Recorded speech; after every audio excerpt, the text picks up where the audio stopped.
Hello, everyone, and welcome into this Gamecock Central exclusive interview. Today, I am joined by that sounds weird to say, former South Carolina catcher Dalton Reeves. Dalton, how we doing, buddy? Doing good, doing good. How are you? I'm doing good, man. I appreciate you joining me. And so you're back home right now, right? Correct. Yeah, I'm living in Lexington with my parents for a little bit. Does that feel weird after spending the season with South Carolina and stuff and being Yeah, around the boys yeah. all the time? Very weird, very weird. It's a little adjustment, but it's good to be able to spend time with the fam after as busy as the season as we had, and not getting able to spend a lot of time with them. So it's been good to kind of be in the same house as everybody again. What has the summer kind of been like for you? I know the season kind of ended rather quickly than y'all would have expected, wanting to make a run to Omaha and all that. But what have the last few weeks kind of been like for you? So obviously I've been training, I've been hitting, catching, throwing, all that good stuff. I'm just kind of staying in game shape leading up to the draft. But I've started giving lessons at a body shop, athletics in Lexington, to kind of bolster my coaching resume as well as make a little bit of money in between here and the draft. So And I know I saw one of your TikToks recently, and you were talking about how you really, after college, you really don't know what's next for you. And I saw you were suggesting going to play for the Savannah Bananas, which I definitely vouch for that. I think that would be so cool and stuff. Whether you're going to get drafted, pro deal, whatever the case might be. Just how is it? How would you describe it? Is it weird, scary, not knowing kind of what's next? it's definitely very weird. It's a little bit scary just because I don't know where I'm gonna be, but I'm also more excited than anything. Hopefully I get a chance to continue playing, but if I don't, I'm looking forward to getting to coaching, and kind of seeing where I can do with that. And but all indicators are saying I'm going to be able to play, whether that's the draft or indie ball. I've kind of decided I'm going to give myself about a year if the draft doesn't work to go play indie ball and see if I can make it that way. But it's definitely a lot of fun. I'll say that. Yeah, tell me about getting your degree in coaching education. What kind of led you to wanting to do that, and ultimately with coaching long term, is that something you see yourself doing after your playing days? Yeah, for sure. Actually, as I've been started doing lessons some more, I've really kind of developed a passion for coaching. But going into last year when I chose that as my master's, I knew I wanted to go into coaching in some degree. I want to stay in baseball more than anything. And so I'd always liked the coach, I guess the coaching job, and the ability to impact the next generation and still be in baseball and around baseball. So to be able to get a coaching education master's in mental performance, that I feel like that would not only help me in my coaching job, but kind of help me as I was playing as well. Yeah, what has it been like for you working with? I'm assuming you're working with a lot of younger kids and stuff, in the cage and stuff, and working on catching and stuff. Yeah. How has that been for you? And is it kind of weird to see that you're just already helping out the next generation and stuff? Yeah, it's been a lot of fun. A lot of the kids already know who I am just because I'm being a Gamecock, and so they're kind of they don't talk a lot at first, so I have to like get them talking and like ask them different questions. And the first few lessons have always been me asking a bunch of questions, trying to just get them to talk. So, but yeah, man, it's been a lot of fun. These kids they're already have the basic fundamentals down. So I'm kind of just fine tuning some stuff, and they're really coachable. They've been great about that. They're hard workers, and so I really appreciate that. And yeah, just to be able to be in a position to where I can help the next generation as other coaches have helped me along my way. I feel like that's a really special connection and relationship that I want to be able to start building with the next with other baseball players. So. Oh, that's awesome, man. I wanted to ask you a little bit about your journey because it's definitely not as straightforward as everyone else's. Obviously you started out at Erskine and then you go to Presbyterian and then you come to Carolina for a year. Just take me through kind of, if you can remember, going back to like high school and stuff. What were the offers looking like? Who were some of the schools maybe besides Erskine that you had heard from and stuff? And yeah, how did it lead you to this point? So Erskine was my only offer coming out of high school. I got that in the fall of my senior year. I was very much a late bloomer, so I didn't grow until my junior year of high school, and so I was kind of stuck on JV until my junior year when I started growing, and then I won the starting job my junior year on varsity team. And so I didn't really have a lot of talk about me college wise. I went to a few different showcases, and then I went to a showcase at Erskine, and that's where they offered me. And I waited like a few days. I didn't really hear anything else from anybody else, and so I felt like that's where I was supposed to be. So I committed Erskine. Went there, and then COVID hit. That was my freshman year, and so that's how I got that year back. And then went back my redshirt sophomore year. And I mean, at Erskine we have two different teams. So there's a developmental team, which is like mostly freshmen, and then you have the big team that actually plays the other colleges and things. And so my freshman year during COVID, I had been playing developmental, and I just made the travel roster for the big squad, and then COVID hit. So that sucks. But then I came back, and I was already practicing with the big squad. And then about a quarter of the way into the season, I won the starting job behind the plate. I was also playing a lot of first during that time, but ended up hitting. I think I was hitting like 350 or something. I had a really good year. I won conference freshman of the year, and then from there, I was like, I really want to play Division I baseball, and I feel like I can do that. I feel like I've kind of I love Erskine. I love that campus. I love the people there, and the baseball there is awesome. But I just feel like I wanted more, and that sounds like greedy, and I don't mean it to sound that way, but I just felt like I had more to achieve, and I have more to prove to myself at the next level that this is where I'm supposed to be, and that kind of deal. So, yeah, I entered transfer portal after my sophomore year there, so I had 3 more years of eligibility. And then the first call was actually PC. Elton was like, "Hey man, just finished throwing BP. Like I had to give you a call real quick." And I was like, "That's pretty cool." So yeah, I ended up playing there for 2 years. I love PC.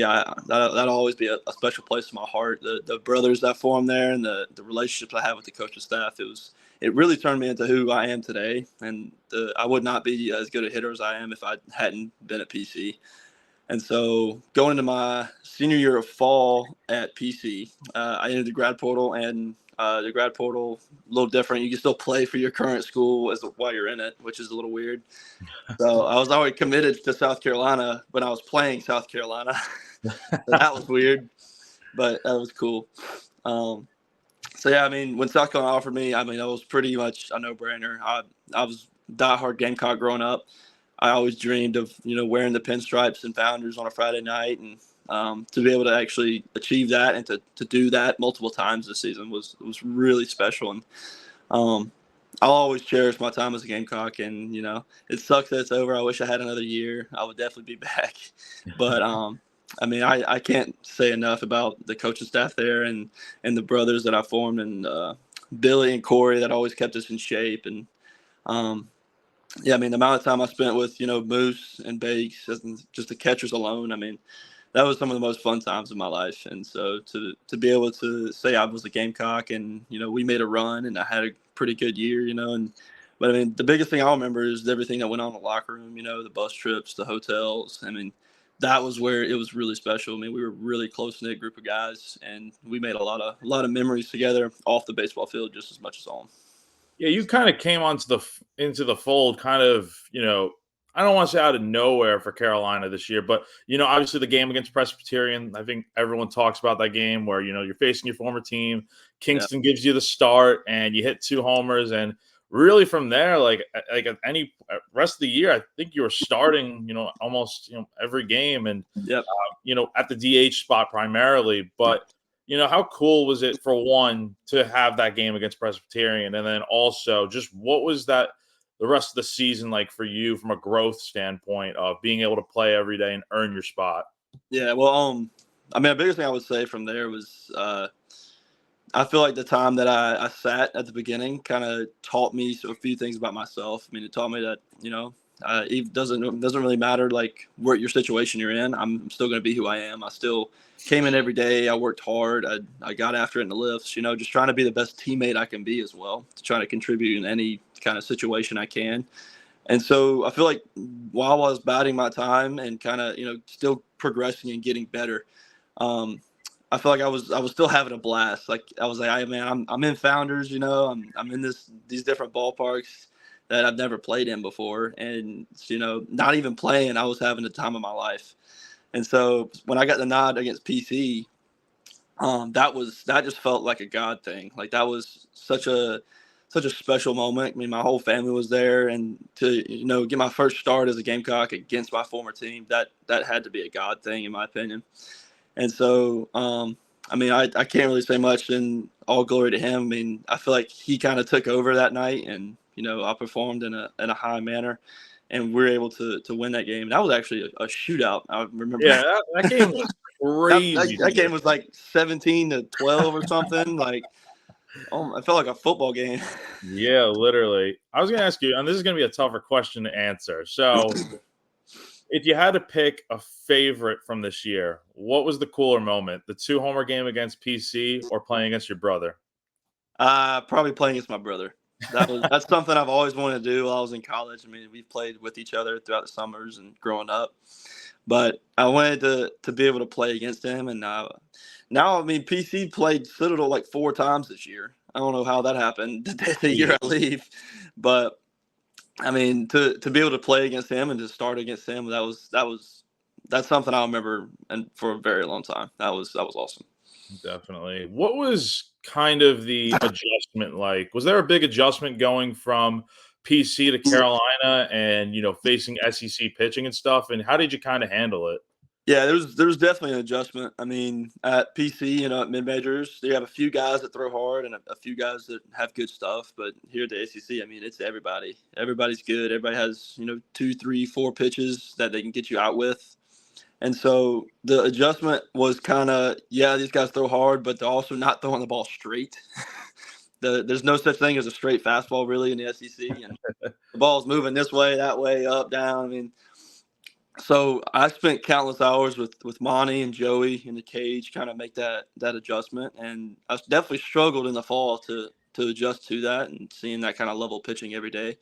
But I feel like while I was biding my time, I finally figured some things out with my swing and allowed me to really get in a better spot. I was kind of starting up too far and stuff, so I kind of created like a roll into my load, and so that really allowed me to be really adjustable. And so I can't give enough credit to Monty and Joey for the time they spent with me figuring that out.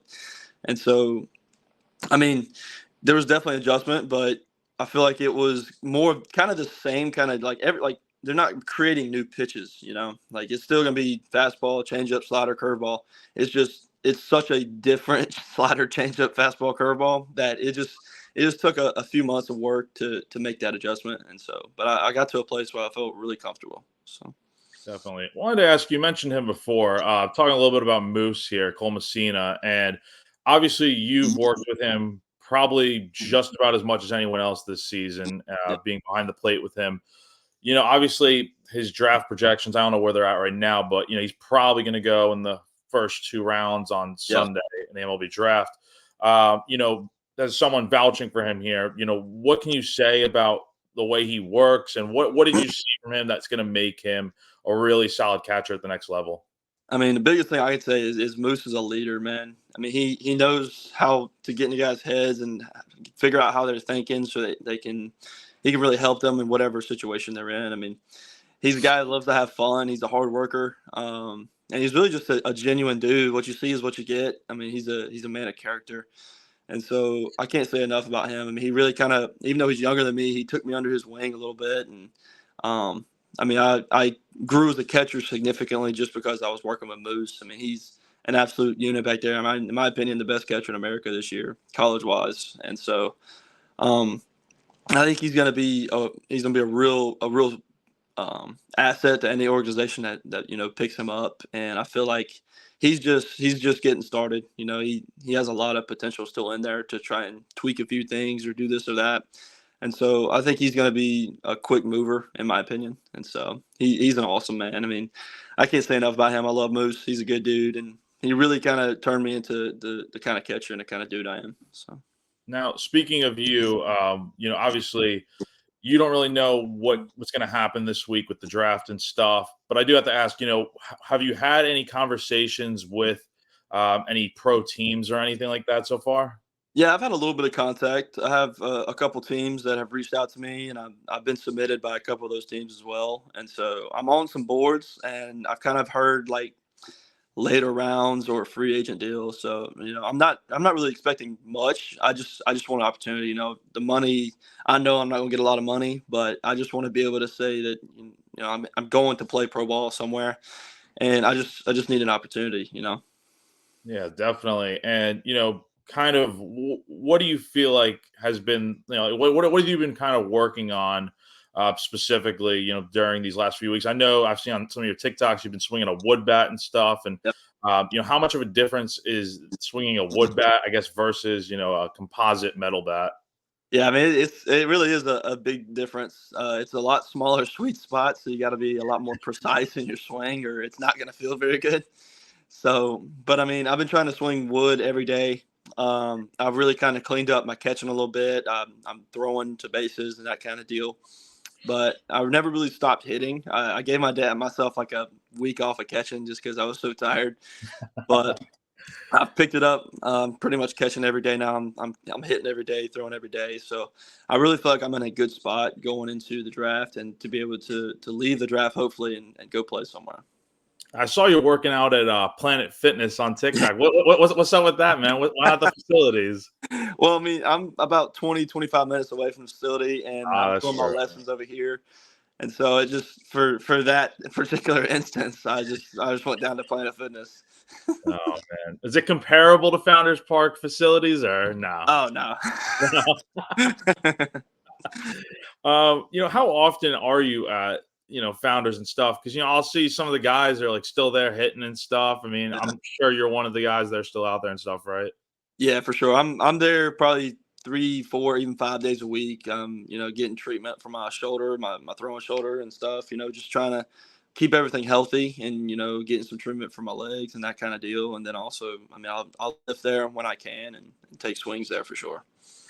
In your conversations with teams and stuff, how do they kind of see you fitting? Like, do they see you more as like an offensive first catcher, or maybe like first base, DH, or do they see you being someone that can be valuable on both sides?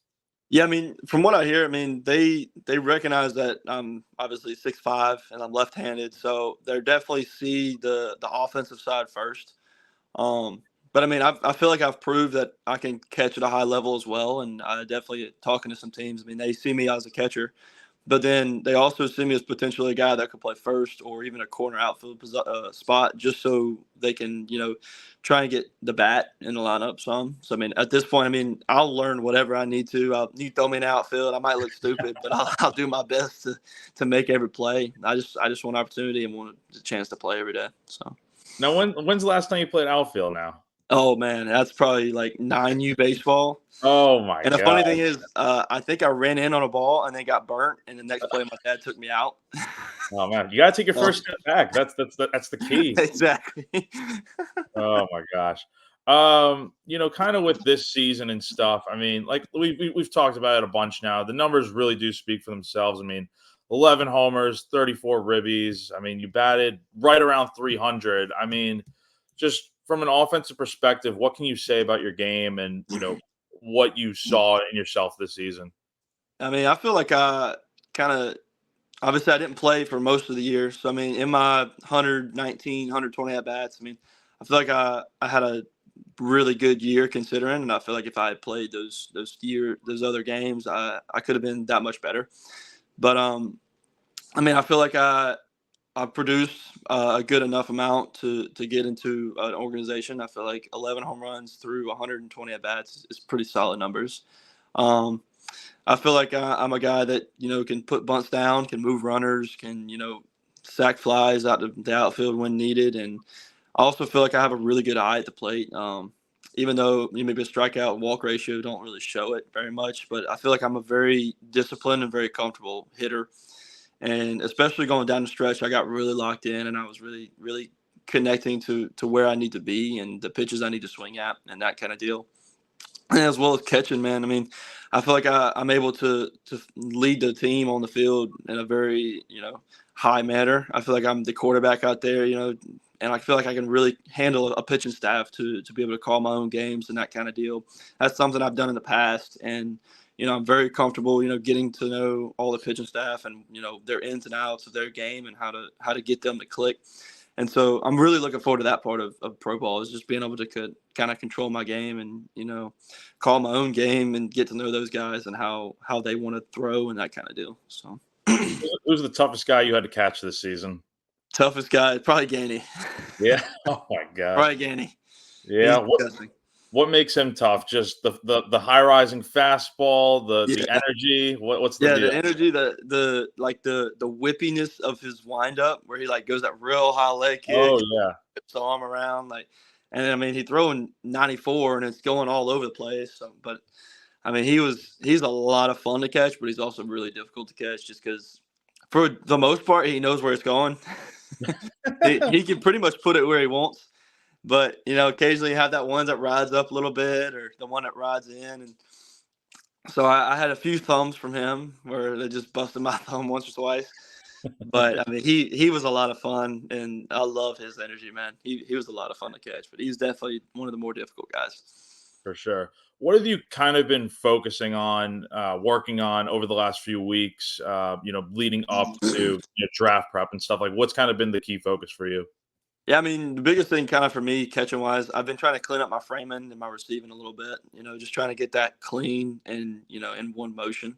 And then hitting wise, I'm trying to turn the machine up a little bit and hit some velo with a wood bat because I haven't really done that much. And then also I started doing some of the stuff we did at Carolina, like kill switch, where we feed a machine at fastball and you flip the switch off and it throws like a changeup basically. It's a little slower. So that's a really fun drill. It's really not fun, but it makes me really mad. But yeah, I mean, just trying to keep my adjustability up and trying to figure out if I need to clean anything up. But I feel like right now I'm in a really good spot. Definitely. I'm going to give you the floor here to kind of talk about, why, teams should take a chance on you and stuff, and what you kind of bring to the table. So, the floor is yours. Yeah, I mean, I feel like I'm a guy that, what you see is what you get. I'm a hard worker. I'm very disciplined, and I like to feel like I'm a pretty natural leader. I get along with guys really well. I try to my best. I've been brought up to be as good a teammate and as good a man as I can. And so I feel like my numbers kind of speak for themselves. It was kind of a small sample size, but I made 11 home runs, 119 at bats. I feel like that's pretty solid numbers, and 34 ribbies. I didn't have any pass balls this year. I felt like I caught at a really high level. I threw some guys out. I kind of showcased my arm a little bit, as well as my framing and receiving. I mean, I feel like that's one of my strongest suits in catching. I feel like I have really good hands. And, I mean, when you get me, I mean, you're getting a guy that wants to come in and work and win and have a good time while we're doing it. How would you describe kind of what it's been like talking with pro teams and stuff, kind of going back to that question and stuff? Yeah, I mean, it's been kind of surreal to hear that these guys are, trying to potentially pick me in the draft. I mean, being a little kid, I always dreamed of being drafted at some point in my life. And so I'm just trying to stay as present as I can and not get too high or too low, and just kind of have fun with it all and be able to remember this time. Yeah, for sure. Got a few more for you here, man. Obviously the future of Carolina baseball is looking a little different now. Obviously Coach Kingston, got fired at the end of the year, and most of the coaching staff is gone too, except Monty, obviously coming back, and we'll touch on him in a second. But obviously I know you're not going to be back next year, but how do you feel about Paul Mainieri taking over as head coach? Have you gotten a chance to talk to him at all when you're at the facilities and stuff? And what do you think about that whole thing? Yeah, I actually sat down with him. I think it was 2 weeks ago, and I was just there. And I wanted to say hi and meet him, and he already knew who I was. And we had a probably 5-10 minute talk. But I mean, he's a guy that's very genuine, and I feel like he's also going to be hard at times. And I feel like that's something that Carolina baseball needs. And I wish I was there. I feel like I would enjoy that. But I mean, he's very he gives me the kind of old school traditional vibe, but he's also, I mean, the way he talked about it, he's definitely figured, the transfer portal out and kind of the new age stuff that has come along.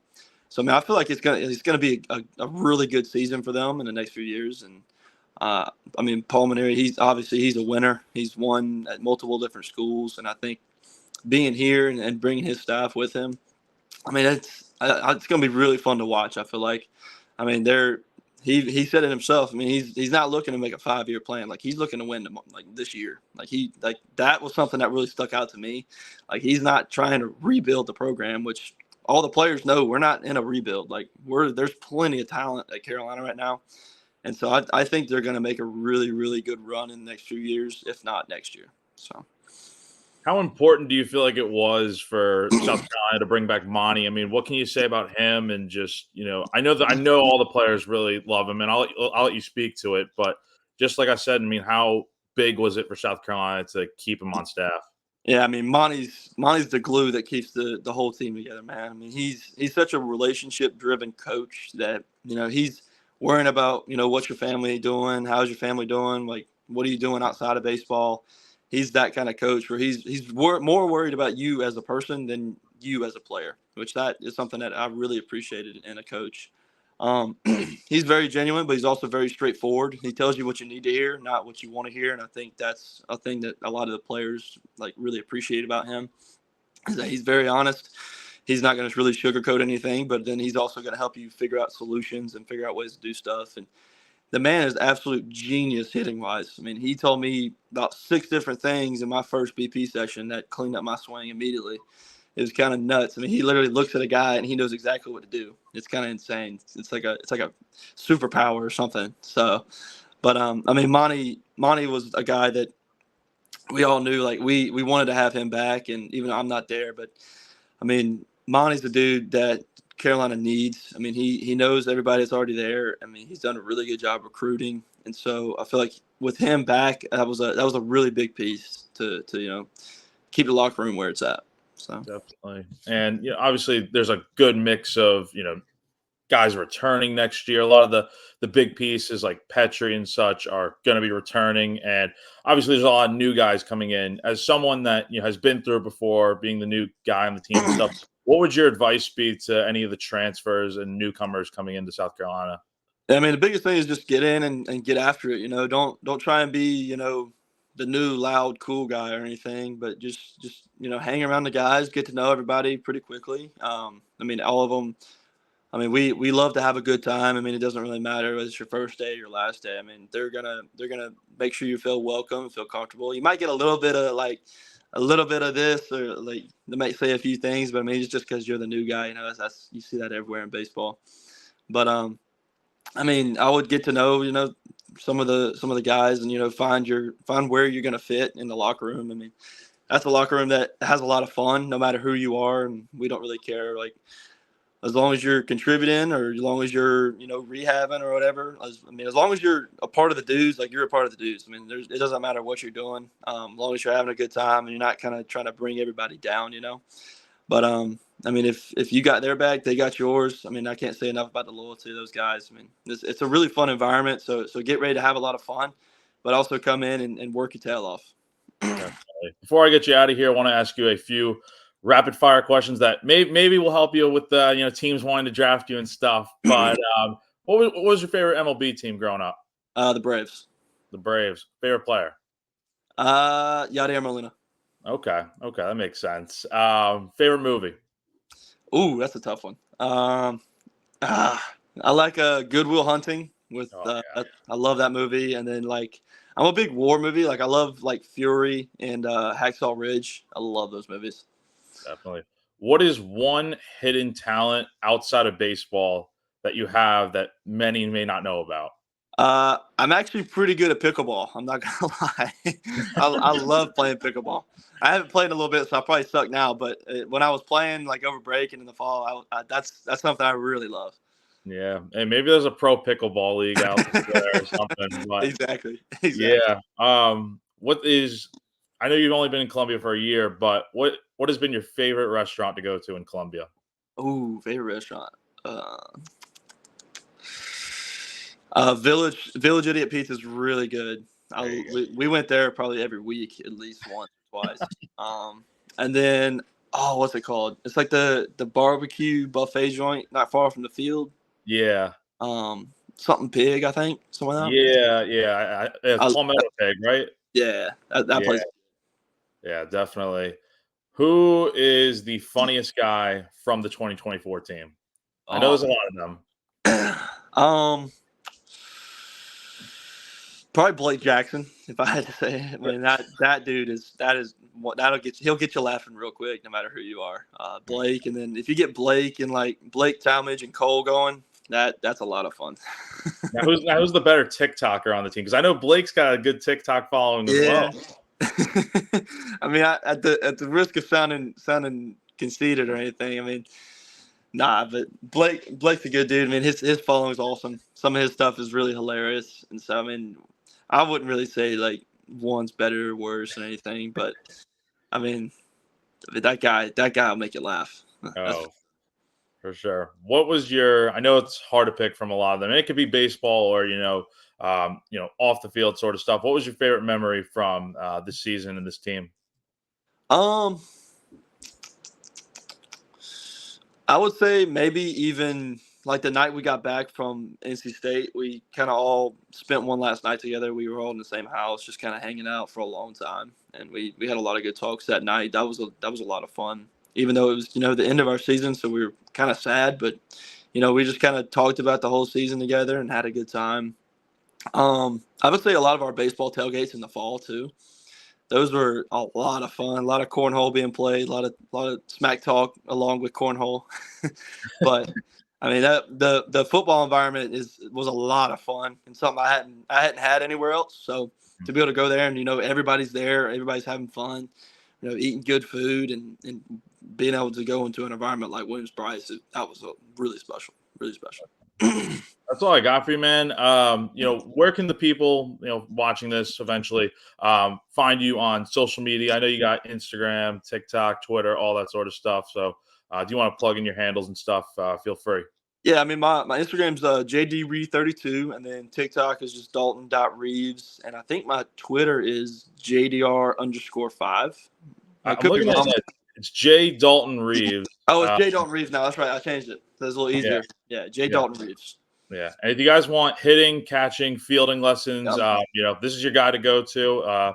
He's got that info on his Twitter and stuff, and definitely y'all could probably learn a lot from a guy that has been there and done that, hitting a lot of nukes and learn how a lot of runners on the bases. So outfield, though, I don't know. Can you teach these guys about outfield? I don't know. I might have to find me someone to teach me how to play outfield.